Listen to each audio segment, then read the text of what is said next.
നിങ്ങളുടെ സ്വന്തം ബദലാമിസ് ആണ്. മക്കളെ, നമ്മുടെ കെമിസ്ട്രിയിലെ രണ്ടാമത്തെ ചാപ്റ്റർ ആണ് ആസിഡ് ബേസസ് ആൻഡ് സോൾട്ട്സ് എന്ന് പറയുന്നത് അല്ലേ. ഈ ഒരു ചാപ്റ്റർ എടുത്തു കഴിഞ്ഞാൽ വളരെ ഇമ്പോർട്ടൻ്റ് ആയിട്ട് MCQസും ഡിസ്ക്രിപ്റ്റീവ് ക്വസ്റ്റ്യൻസും കേസ് സ്റ്റഡിയും ഒക്കെ വരുന്ന ഒരു ടോപ്പിക് ഉണ്ട്, നമ്മുടെ സ്വന്തം ക്ലോർ ആൽക്കലി പ്രോസസ് അല്ലെ. എന്താണ് ഈ ക്ലോർ ആൽക്കലി പ്രോസസ് എന്ന് പറഞ്ഞാൽ സോഡിയം ഹൈഡ്രോക്സൈഡിന്റെ പ്രിപ്പറേഷൻ ആണ് എന്ന് നമുക്കറിയാം. അപ്പൊ ഇന്നത്തെ വീഡിയോയിൽ നമ്മൾ ഡിസ്കസ് ചെയ്യാൻ പോകുന്നത് ഈ ക്ലോർ ആൽക്കലി പ്രോസസ് ആണ്. ഏതൊക്കെ പോയിന്റുകളാണ് നമ്മൾ ഓർത്തിരിക്കേണ്ടത് എന്നുള്ള കാര്യങ്ങളൊക്കെ മിസ് നിങ്ങൾക്ക് പറഞ്ഞു തരും. അപ്പോൾ നമ്മുടെ ചാനൽ ആദ്യമായിട്ട് കാണുന്നവരാണെങ്കിൽ തീർച്ചയായിട്ടും സബ്സ്ക്രൈബ് ചെയ്യാനും മറക്കരുത്. അതേപോലെ തന്നെ ഈ വീഡിയോ ഇഷ്ടമായാൽ മാക്സിമം നിങ്ങളുടെ ഫ്രണ്ട്സിന്റെ അടുത്തേക്കൊക്കെ ഷെയർ ചെയ്ത് വരിക. Okay, yes. അപ്പൊ മക്കളെ, ബേസിക്കലി സോഡിയം ഹൈഡ്രോക്സൈഡിനെ നമ്മൾ പ്രിപ്പയർ ചെയ്യാൻ പോവാണ് അല്ലെ. Chemicals from common salt. ആരാ കോമൺ സോൾട്ട്? നമ്മുടെ സ്വന്തം ഉപ്പ്, സോഡിയം ക്ലോറൈഡ്. സോഡിയം ക്ലോറൈഡിനെ വെച്ചിട്ട് നമുക്ക് പലതരത്തിലുള്ള കെമിക്കൽസ് പ്രിപ്പയർ ചെയ്യാം. അതാണ് കെമിക്കൽസ് ഫ്രം കോമൺ സോൾട്ട് എന്ന് പറയുന്ന ടോപ്പിക്. ഓക്കെ, അതിലെ ഒന്നാമത്തെ ആളാണ് സോഡിയം ഹൈഡ്രോക്സൈഡ്. മക്കളെ, നമ്മുടെ സോഡിയം ഹൈഡ്രോക്സൈഡിന് വേറൊരു പേര് കൂടിയുണ്ട്. സോഡിയം ഹൈഡ്രോക്സൈഡിന്റെ കോമൺ നെയിം എന്ന് പറയുന്നത് കോസ്റ്റിക് സോഡ. എന്താണ്?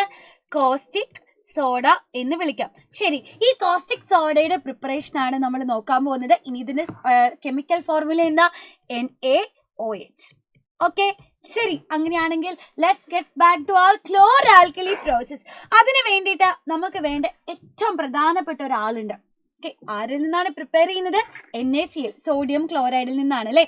അപ്പൊ ഏറ്റവും ഇമ്പോർട്ടൻ്റ് ആണ് നമുക്ക് വേണ്ടത് സോഡിയം ക്ലോറൈഡ് ആണ്. വെറും സോഡിയം ക്ലോറൈഡ് അല്ല, aqueous solution of, okay, aqueous solution of sodium chloride ആണ് വേണ്ടത്. എന്താണ് aqueous solution? ഒരാളെ വാട്ടറിൽ നമ്മൾ ഡിസോൾവ് ചെയ്യിച്ചു, അയാളുടെ ഒപ്പം വാട്ടർ ഉണ്ട്, അതുകൊണ്ടാണ് നമ്മൾ ഇതിനെ aqueous solution എന്ന് പറയുന്നത്. So aqueous NaCl, aqueous sodium ക്ലോറൈഡിനെയാണ് നമ്മൾ ഇവിടെ എടുത്തു വെച്ചിട്ടുള്ളത്. ഈ aqueous സോഡിയം ക്ലോറൈഡിനെ എടുത്തു വെച്ചിട്ടാണ് അതിനെ ഇലക്ട്രോലൈസിസ് ചെയ്തിട്ടാണ് ബാക്കിയുള്ള പ്രോസസ് ഒക്കെ നമ്മൾ ചെയ്യാൻ പോകുന്നത്. മക്കളെ, ഇനി aqueous NaCl, okay, aqueous solution of sodium chloride. ഇതിനൊരു കോമൺ നെയിം ഉണ്ട്. ഇയാളുടെ കോമൺ നെയിം, ഇയാൾക്ക് കോമൺ ആയിട്ട് നമ്മൾ പറയുന്ന പേര് ബ്രൈൻ എന്നാണ്. ഓക്കെ, അപ്പൊ ബ്രൈൻ എന്ന് പറഞ്ഞാൽ ഓർക്കുക, സോഡിയം ക്ലോറൈഡിനെ കുറച്ച് വെള്ളത്തിലിട്ട് ഉണ്ടാക്കിയെടുക്കുന്ന ആളാണ്. aqueous solution of NaCl ആണ് ബ്രൈൻ എന്ന് പറയുന്നത്. ഈ ബ്രൈനിന്റെ ഇലക്ട്രോലൈസിസ് വഴിയാണ് നമ്മൾ NaOHനെ പ്രിപ്പയർ ചെയ്യുക. അങ്ങനെയാണെങ്കിൽ നമുക്ക് നോക്കാം എന്താണ് സംഭവിക്കുക എന്നുള്ളത് നോക്കാം. ആദ്യം തന്നെ ഞാൻ ദാ ഇവിടെ ഒരു എക്സ്പെരിമെന്റൽ സെറ്റപ്പ് ഒക്കെ വരയ്ക്കാൻ പോവുകയാണ്. ഓക്കെ, ഇതിനുള്ളിൽ ഞാനൊരു ബീക്കർ എടുത്തു. ബീക്കറാണ് ഇപ്പൊ ഞാൻ വരച്ചു വെച്ചത്. ഓക്കെ, ഈ ബീക്കറിനുള്ളിലേക്ക് ഇനി ഞാൻ ആരെ വെക്കണം എന്നൊരു ഇലക്ട്രോലൈസിസ് ആണ് അല്ലെ. അപ്പൊ ഇലക്ട്രിസിറ്റി പാസ് ചെയ്യാൻ വേണ്ടിയിട്ടുള്ള ഇലക്ട്രോഡുകളും ബാറ്ററിയും ഒക്കെ ഞാൻ വെക്കണം. സോ ഞാൻ ആദ്യം എന്റെ ഇലക്ട്രോഡിനെ ഇതാ ഇവിടെ വെക്കുകയാണ്. ഇതൊരു ഇലക്ട്രോഡ്, ഇതൊരു ഇലക്ട്രോഡ്, ഇത് രണ്ടാമത്തെ ഇലക്ട്രോഡ്. രണ്ട് ഇലക്ട്രോഡുകൾ സെറ്റായി. ഇനി എന്താ വേണ്ടത്? ഈ ഇലക്ട്രോഡിനെ നമുക്ക് ബാറ്ററി ആയിട്ട് കണക്ട് ചെയ്യണം അല്ലെ. ബാറ്ററി ആയിട്ട് കണക്ട് ചെയ്യാം, ഒരു പ്രശ്നവും കണക്ട് ചെയ്യാം. ദാ ബാറ്ററിനെ എപ്പോഴും നമ്മൾ ഇങ്ങനെ ലൈൻസ് വെച്ചിട്ടാണ് അല്ലെ ഡിനോട്ട് ചെയ്യുക. വലിയ വര, ചെറിയ വര അല്ലെ. ഒരു ബിഗ് ലൈനും ഉണ്ടാകും, ഒരു സ്മോൾ ലൈനും ഉണ്ടാകും. മറ്റേ ഈ ബിഗ് ലൈൻ, ആ വലിയ വര എന്ന് പറയുന്നത് ബാറ്ററിയുടെ പോസിറ്റീവ് ടെർമിനലിനെയാണ് ഡിനോട്ട് ചെയ്യുന്നത്. അറ്റ് ദ സെയിം ടൈം ഈ ചെറിയ വര എന്ന് പറയുന്നത് ബാറ്ററിയുടെ നെഗറ്റീവ് ടെർമിനലിനെയാണ് ഡിനോട്ട് ചെയ്യുന്നത്. ക്ലിയർ? ശരി, അങ്ങനെയാണെങ്കിൽ ഇത് ബാറ്ററിയുടെ പോസിറ്റീവ് സൈഡാണ്, ഇത് ബാറ്ററിയുടെ നെഗറ്റീവ് സൈഡ് ആണ്. അങ്ങനെയാണെങ്കിൽ എന്റെ കുട്ടികളെ പറഞ്ഞ്, ഈ പോസിറ്റീവ് ടെർമിനലിലേക്ക് കണക്ട് ചെയ്ത ഇലക്ട്രോഡിന് എന്ത് ചാർജാ?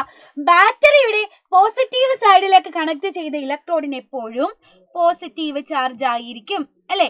ഈ പോസിറ്റീവ് ചാർജുള്ള ഇലക്ട്രോഡിനെ നമ്മളൊരു പേര് വിളിക്കും. പോസിറ്റീവ് ചാർജുള്ള ഇലക്ട്രോഡിന്റെ പേരാണ് ആനോഡ്. അപ്പൊ ഇതാണ് നമ്മുടെ ആനോഡ്. ആനോഡിന് എന്ത് ചാർജാ? പോസിറ്റീവ് ചാർജ് ആണ്. ഇതറിഞ്ഞിരിക്കേണ്ടത് വളരെ ഇമ്പോർട്ടന്റ് ആണ് കേട്ടോ. ഇനി ബാറ്ററിയുടെ നെഗറ്റീവ് ടെർമിനലിലേക്ക് കണക്ട് ചെയ്താൽ ഇലക്ട്രോഡിന് നെഗറ്റീവ് ചാർജ് ആയിരിക്കും. ആ നെഗറ്റീവ് ചാർജുള്ള ഇലക്ട്രോഡിനെ നമ്മൾ വിളിക്കുന്ന പേരാണ് cathode. Okay, cathode negative charge ആണ്. രണ്ട് ഇലക്ട്രോഡ്സും ആയിക്കഴിഞ്ഞു, ബാറ്ററി ഒക്കെ ആയിക്കഴിഞ്ഞു. ഇനി നമ്മൾ ആരെ എടുക്കണം? നമ്മുടെ ബ്രൈനെ എടുക്കണം. ബ്രൈൻ എന്ന് പറഞ്ഞാൽ NaOH, നമ്മുടെ NaCl, സോഡിയം ക്ലോറൈഡും ഉണ്ട്. ഒപ്പം ആരാ ഉള്ളത്? കുറച്ച് വാട്ടർ മോളിക്യൂൾസും കൂടി ഉണ്ട് അല്ലെ. NaCl, അതിന്റെ ഒപ്പം കുറച്ച് H2O. ഇതാണ് ബ്രൈറ്റ്. ഇനി നമ്മൾ ഇതിന്റെ സ്വിച്ച് ഇടാം, ബാറ്ററിയുടെ സ്വിച്ച് ഒക്കെ ഇട്ട് കഴിഞ്ഞാൽ ഇലക്ട്രോഡിലൂടെ കറണ്ട് പാസ് ചെയ്യും, ഇലക്ട്രോലൈസിസ് സ്റ്റാർട്ട് ചെയ്യും. ഇലക്ട്രോലൈസിസ് എന്ന് പറഞ്ഞാൽ എന്താ, നമ്മുടെ NaCl ഇവിടെ ഉണ്ട് അല്ലേ, NaClഉം വാട്ടറും ഒക്കെ സ്പ്ലിറ്റ് ചെയ്തായിട്ട് തുടങ്ങും. നമ്മുടെ NaCl സ്പ്ലിറ്റ് ചെയ്താൽ, NaCl എന്ന് പറഞ്ഞാൽ സോഡിയം ക്ലോറൈഡിലേക്ക് ഇലക്ട്രിസിറ്റി കടത്തിവിട്ടാൽ അവർ ഡീകമ്പോസ് ചെയ്യും. എന്നിട്ട് നമുക്ക് കിട്ടുന്നത് Na+ അയോണും Cl- അയോണുമാ, 2 അയോൺസാ. ഓക്കെ, ഇനി അതേപോലെ തന്നെ നമ്മുടെ വാട്ടർ ഉണ്ട് അല്ലെ, H2O. ഈ വാട്ടറിലൂടെ ഇലക്ട്രിസിറ്റി പാസ് ചെയ്താൽ ഇവരെ ഡീകമ്പോസ് ചെയ്യും. അങ്ങനെ ഡീകമ്പോസ് ചെയ്താൽ നമുക്ക് കിട്ടുന്നത് ആരൊക്കെയാണെന്നറിയോ, H+ അയോൺസിനെയും കിട്ടും, അതേപോലെ തന്നെ OH- അയോൺസിനെയും കിട്ടും. ഹൈഡ്രജൻ അയോൺസിനെയും കിട്ടി, ഹൈഡ്രോക്സിൽ അയോൺസിനെയും കിട്ടി. ആഫ്റ്റർ ഇലക്ട്രോലൈസിസ് അപ്പോൾ ഇങ്ങനെ അയോൺസ് ആയിട്ടാണ് ഇവർ ആ ബീക്കറിനുള്ളിൽ കാണപ്പെടുക. അപ്പൊ നമുക്കിനി ഈ പേര് മാറ്റിയിട്ട് ഈ അയോൺസിന്റെ ഫോർമുല എഴുതാം. Na+ അയോൺ ഉണ്ട്, Cl- അയോൺ ഉണ്ട്, പിന്നെ ആരുള്ളത്, H+ അയോൺ ഉണ്ട്, OH- അയോൺസ് ഉണ്ട്. ഇവർ അയോൺസ് ആയിട്ട് മാറി. ഇനി എന്താ ഇവിടെ സംഭവിക്കുന്നറിയോ മക്കളെ, നമ്മുടെ സോഡിയത്തിന്റെ ഒരു അയൺ ഇവിടെ ഉണ്ട്, സോഡിയത്തിന്റെ അയൺ ഇവിടെ ഉണ്ട്, ദാ ഈ അയണും, അതേപോലെ നമ്മുടെ ഹൈഡ്രോക്സിൽ അയോണും, അതേതാ OH-, ഇവര് തമ്മിൽ കമ്പൈൻ ചെയ്യും. Na+ഉം OH- തമ്മിൽ കമ്പൈൻ ചെയ്താൽ നമുക്ക് ആരെ കിട്ടി, ദാ ഇവർ NaOH ആയിട്ട് മാറും. ഓക്കെ, അപ്പോൾ എന്താ സംഭവിച്ചത്, സോഡിയം ക്ലോറൈഡ് ആദ്യം സ്പ്ലിറ്റ് ചെയ്തു, സോഡിയം അയണായി. വാട്ടർ സ്പ്ലിറ്റ് ചെയ്തു, ഹൈഡ്രോക്സിൽ അയൺ കിട്ടി. ഈ സോഡിയം അയണും ഹൈഡ്രോക്സിൽ അയണും തമ്മിൽ കമ്പൈൻ ചെയ്ത് NaOH എന്ന് പറഞ്ഞ സോഡിയം ഹൈഡ്രോക്സൈഡിനെ നമുക്ക് കിട്ടി. ഇവനല്ലേ നമ്മൾ പ്രിപ്പയർ ചെയ്യാൻ പോയത്, നമ്മുടെ കോസ്റ്റിക് സോഡ. നമ്മുടെ കോസ്റ്റിക് സോഡയെ നമുക്ക് കിട്ടിക്കഴിഞ്ഞു. യെസ്, ഇനി മിച്ചമുള്ള 2 ആൾക്കാരുണ്ട് അല്ലെ, ആരൊക്കെയാ, H+ അയോണും ഉണ്ട്, ക്ലോറൈഡ് അയോൺസും ഉണ്ട്. ഇവർക്ക് എന്താണ് സംഭവിക്കുക എന്നുകൂടി നമുക്ക് പഠിക്കാം. ഇപ്പൊ നോക്കിക്കേ, ഓൾറെഡി നമുക്കറിയാം ഓപ്പോസിറ്റ് ചാർജുകളാണ് എപ്പോഴും പരസ്പരം അട്രാക്ട് ചെയ്യപ്പെടുക, ശരിയല്ലേ. പോസിറ്റീവ് ചാർജ് നെഗറ്റീവ് ചാർജിനോട് അട്രാക്ഷൻ, നെഗറ്റീവ് ചാർജിന് പോസിറ്റീവ് ചാർജിനോട് അട്രാക്ഷൻ.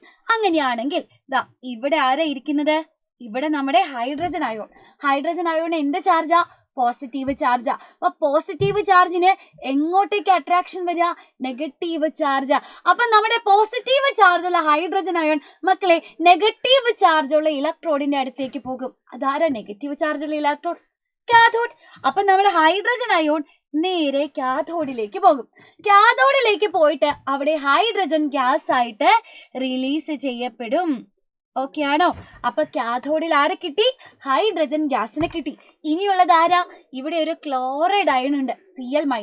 നമ്മുടെ ക്ലോറൈഡ് അയൺ എന്താ ചെയ്യാന്നറിയോ, ഈ ക്ലോറൈഡ് അയൺ എന്ന് പറഞ്ഞാൽ നെഗറ്റീവ് ചാർജ് ആണ്, ഇയാളെ നേരെ പോസിറ്റീവ് ചാർജുള്ള ഇലക്ട്രോഡിലേക്ക് പോകും. ഓക്കെ, പോസിറ്റീവ് ചാർജുള്ള ഇലക്ട്രോഡ് എന്ന് പറഞ്ഞാൽ ആനോഡാണ്.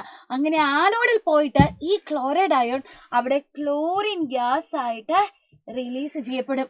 അപ്പൊ നമ്മൾ എന്തൊക്കെയാ കണ്ടത്, സോഡിയം അയണും ഹൈഡ്രോക്സിൽ അയണും തമ്മിൽ കമ്പൈൻ ചെയ്ത് NaOH, സോഡിയം ഹൈഡ്രോക്സൈഡ്, ഇതാണ് നമ്മുടെ മേജർ പ്രോഡക്റ്റ് എന്ന് പറയുന്നത് അല്ലെ. മെയിൻ പ്രോഡക്റ്റിനെ കിട്ടി. ഇനി ഇതിന്റെ ഒപ്പം 2 ബൈ പ്രോഡക്ട്സ് ഉണ്ട്. ഏതൊക്കെയാ ബൈ പ്രോഡക്ട്സ് എന്ന് പറയുന്നത്, 2 പേരാണ്. കാഥോഡിൽ ഹൈഡ്രജൻ ഗ്യാസും കിട്ടി, ആനോഡിൽ നമുക്ക് ക്ലോറിൻ ഗ്യാസും കിട്ടും. അപ്പൊ റിയാക്ഷൻ കഴിയുമ്പോൾ നമുക്ക് പറയാം മക്കളെ, ഈ റിയാക്ഷൻ കഴിയുമ്പോൾ ഈ കാഥോഡിനടുത്തായിട്ടാണ് ഇതേപോലെ NaOHന് പോകാനുള്ള ആ ഒരു ട്യൂബ് ഉള്ളത്.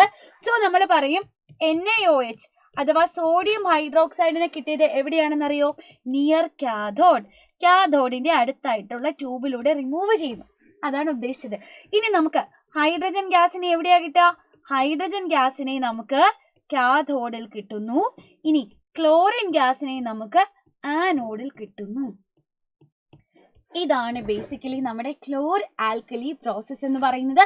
വളരെ ഇമ്പോർട്ടൻ്റ് ആയിട്ടുള്ള ടോപ്പിക് ആണ്. MCQ ചോദിക്കും, 2 മാർക്ക് 3 മാർക്ക് കേസ് സ്റ്റഡി ഒക്കെ വരാൻ സാധ്യതയുള്ള വളരെ ഇമ്പോർട്ടൻ്റ് ആയിട്ടുള്ള ടോപ്പിക് ആണ്. അപ്പൊ ഈ ഒരു വീഡിയോ കണ്ടു കഴിഞ്ഞാൽ തീർച്ചയായിട്ടും നിങ്ങൾക്ക് ഇനി ക്ലോർ ആൽക്കലി പ്രോസസ് തിരിഞ്ഞു പോകില്ല, വളരെ ഈസി ആയിരിക്കും എന്ന് മിസ്സിനറിയാം. അപ്പൊ മക്കളെ, ഇതേപോലെ അടിപൊളിയായിട്ടാണ് ഓരോ ടോപ്പിക്കുകൾ നമ്മുടെ അസ്ട്ര ബാച്ചിൽ പഠിപ്പിക്കുന്നത്. അപ്പൊ അസ്ട്ര ബാച്ചിലേക്ക് കൂടുതൽ ഡീറ്റെയിൽസ് അറിയാനും ജോയിൻ ചെയ്യാനും ഈ താഴെ കാണുന്ന നമ്പറിൽ നിങ്ങളൊന്ന് കോൺടാക്ട് ചെയ്താൽ മതി കേട്ടോ. സോ അങ്ങനെയാണെങ്കിൽ ഇനി ഇതേപോലെ ഏത് ടോപ്പിക്കാണ് നിങ്ങൾക്ക് വേണ്ടതെന്ന് തീർച്ചയായിട്ടും എൻ്റെ കുട്ടികൾ കമന്റ് ചെയ്യുക. സോ നമുക്ക് നെക്സ്റ്റ് വീഡിയോയിൽ കാണാം. Thank you so much. By.